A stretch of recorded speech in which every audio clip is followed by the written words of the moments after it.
Halo pemirsa, apa kabar? Anda kembali menyaksikan siaran suara Parlemen Petang edisi Selasa 23 Maret 2021 bersama saya Ayu Rahmawati. Dan seperti biasanya, hari ini kita akan menyajikan berbagai macam informasi mengenai aktivitas dan juga dinamika dari Parlemen DPR RI.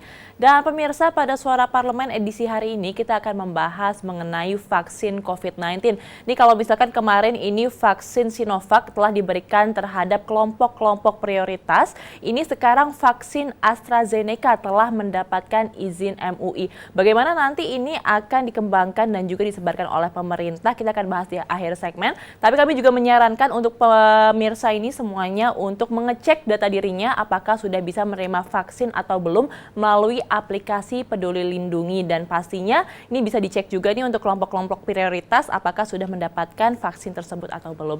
Dan pemirsa, sebelum kita membahas mengenai vaksin AstraZeneca, sebelumnya kita akan membacakan 3 headline dari media online yang terbit pada hari ini.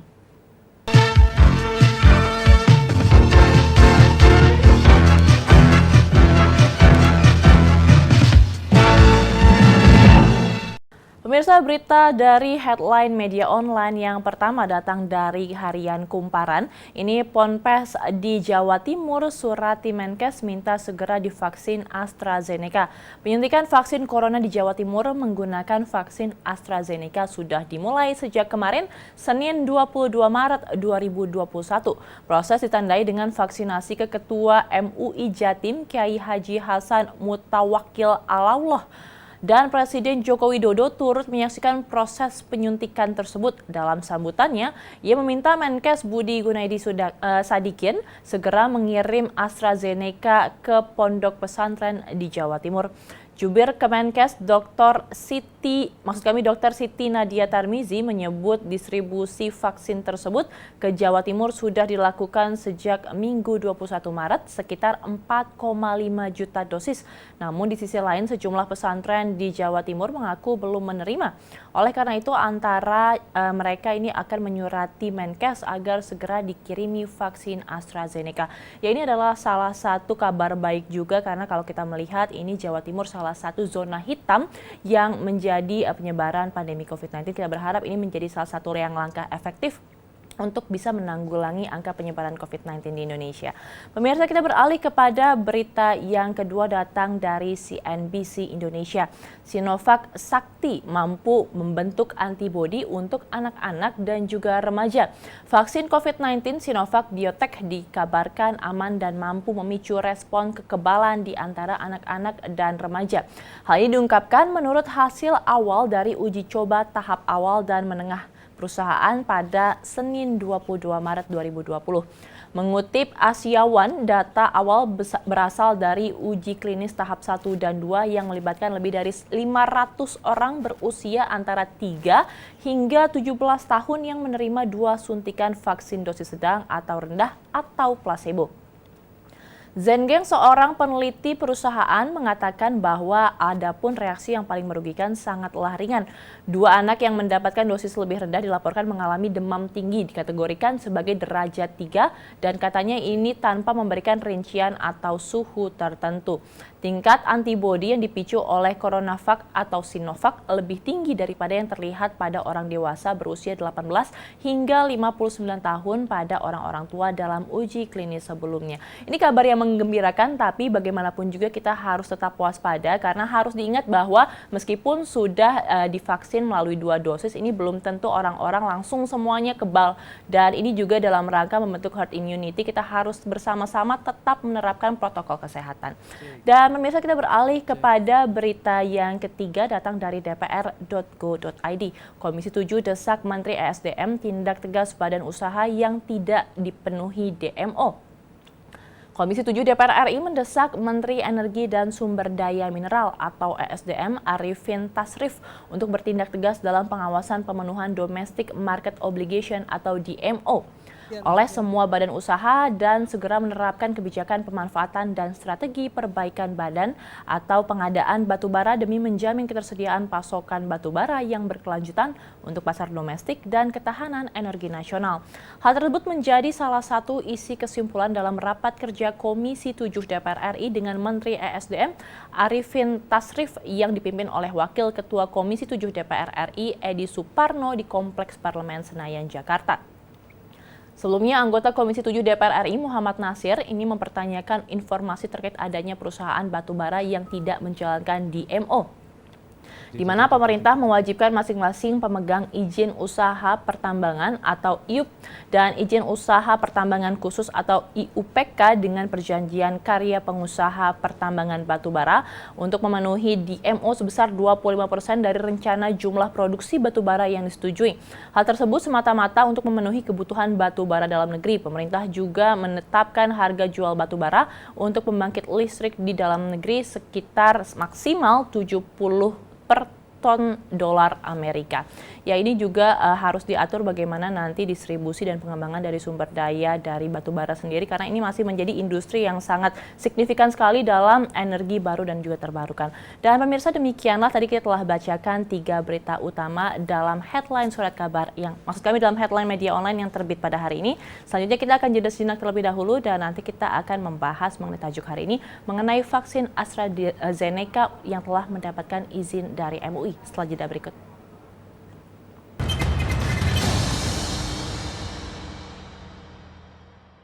Meski penerimaan pajak 2020 baru tercapai 89,25% dari target, pemerintah mematok target penerimaan lebih tinggi sekitar 2,5% atau sekitar 159,6 triliun rupiah di tahun 2021. Harapannya, penerimaan pajak dapat mendorong pemulihan ekonomi nasional.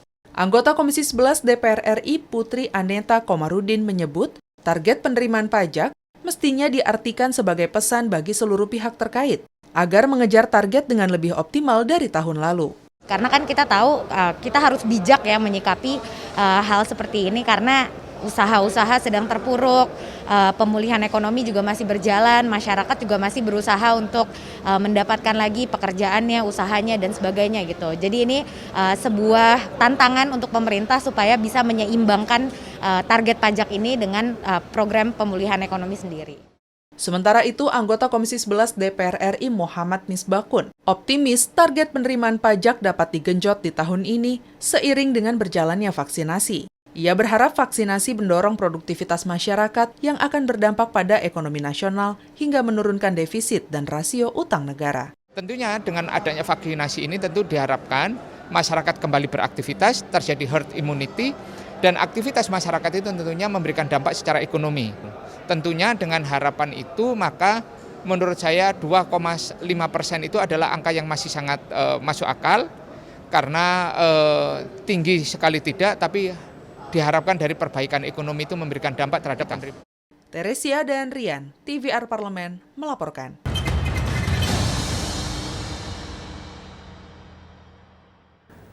Pemirsa, Presiden Joko Widodo memerintahkan Menteri Kesehatan atau Menkes Budi Gunadi Sadikin untuk segera mendistribusikan vaksin corona dari AstraZeneca. Wakil Ketua Komisi 9 DPR RI Charles Honoris menghimbau masyarakat agar tidak perlu ragu untuk menggunakan vaksin AstraZeneca. Vaksin AstraZeneca memang sedang dibicarakan, namun menurut Charles, pemerintah sudah bersikap terbuka. Sejumlah lembaga dan organisasi sudah menyatakan bahwa vaksin AstraZeneca dapat digunakan karena kondisi darurat. Untuk lepas dari kondisi pandemi itu, program vaksinasi menurut Charles menjadi kunci. Vaksin corona dari AstraZeneca sebelumnya telah mendapatkan lampu hijau dari BPOM dan MUI. Presiden Joko Widodo kemudian berdiskusi langsung dengan para kiai di Jawa Timur soal vaksin AstraZeneca ini. Hasilnya, para kiai di Jawa Timur menyatakan Jawa Timur siap diberi vaksin AstraZeneca. Nantinya vaksin ini akan digunakan di pondok pesantren di Jawa Timur. Oleh sebab itu, Presiden Joko Widodo meminta vaksin AstraZeneca segera didistribusikan. Tak hanya ke Jawa Timur, provinsi lain juga akan menerima vaksin tersebut. Arahan itu diberikan Joko Widodo kepada Menkes Budi Gunadi Sadikin. Ini kalau kita lihat beberapa negara lain juga telah menggunakan vaksin dari AstraZeneca ini.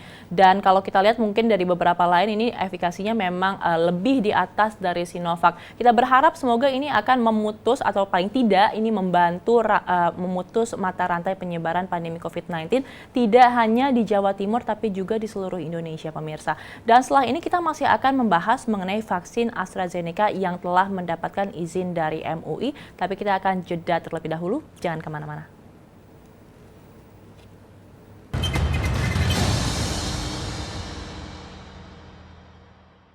Pandemi COVID-19, sektor ekonomi kreatif masih belum bangkit dari keterpurukan. Untuk itu, Komisi 10 meminta pemerintah lebih serius memulihkan ekonomi di sektor ekonomi kreatif dan UMKM. Ditemui di Gedung Nusantara II DPR RI, Wakil Ketua Komisi 10 DPR RI Agustina Wilujeng Pramestuti mengaku prihatin atas dampak pandemi COVID-19 terhadap UMKM. Anjuran pemerintah untuk di rumah saja dinilai turut mematikan perekonomian masyarakat.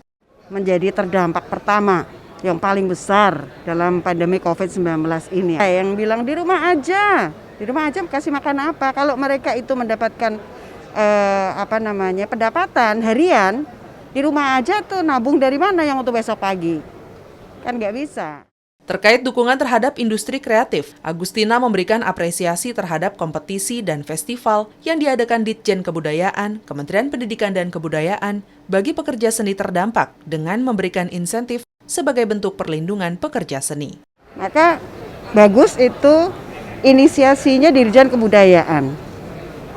Ya kemudian membuat kayak semacam kompetisi, festival, bagi setiap seniman dan budayawan punya karya, diminta untuk mengirimkan. Selama karya itu diklaim sebagai karya pribadi, entah sebelum COVID atau pada saat mereka COVID, itu mereka akan mendapatkan insentif. Nah ini kreativitas tetap, duit juga dapat. Nah saya kira kementerian yang lain juga perlu seperti itu. Sinergi antar kementerian diharapkan turut serta dalam upaya pemulihan ekonomi di sektor ekonomi kreatif, khususnya usaha mikro kecil menengah. Hendra dan Syamsul, TVR Parlemen, melaporkan.